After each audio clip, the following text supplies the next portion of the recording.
Some of this water is also going into the ground, and that is called deep percolation, or just percolation. I don't need to say deep. And that water is going to find underground rivers to flow in. So underground, we're going to catch up and link up in a lot of cases with fractured areas in the rock when it gets down into that area, and we can have an underground aquifer.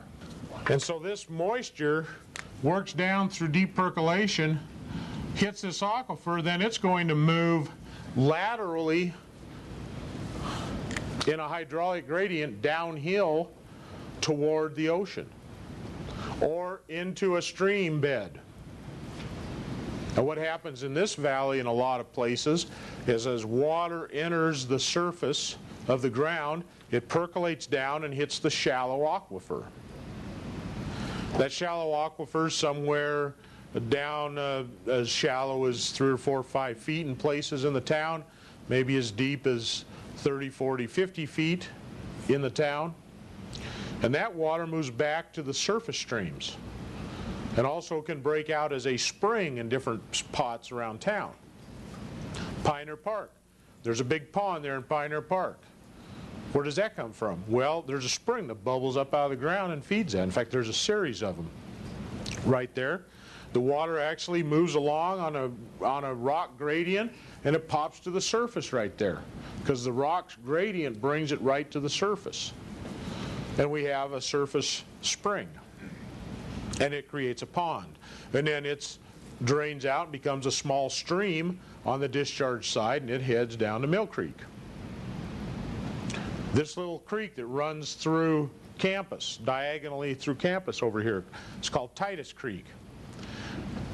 During the wintertime, that is totally spring fed. During the summer, they divert part of Mill Creek into it, but they have shut Mill Creek off of that. Now that is a stream-fed spring. Water is penetrating into the ground, moving laterally on the hydraulic gradient, and at a point where the this rock gradient hits the surface, that water ends up popping out of the ground because there's a slope coming down this canyon. And the rocks aren't running, they're running more parallel or more horizontally than the slope of the canyon. At a point, that rock shelf hits the surface, and where that rock shelf hits the surface, the water ends up showing up at the surface. Just the way the geology of the valley has been formed. That's how springs end up popping out of the ground. There's a break in the rock at a point where there's enough hydraulic pressure underground to force the water to the surface. So this water elevation up here, you know, if we punch a hole in here somewhere, we're going to be able to pump water out of that. So we can put a well into this underground aquifer and pump it. And that's a very common thing to do. An underground river. We're basically mining a river at that point of its water.